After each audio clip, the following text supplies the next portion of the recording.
4 to 5 bedroom, suburban family home. It's dark, it's dingy, there's black floor tiles.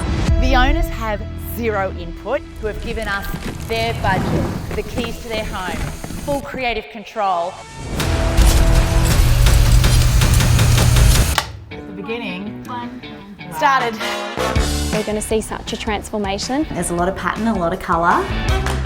We're able to say what sort of things we couldn't do without. They really wanted a 5th bedroom. You're not going to listen to them?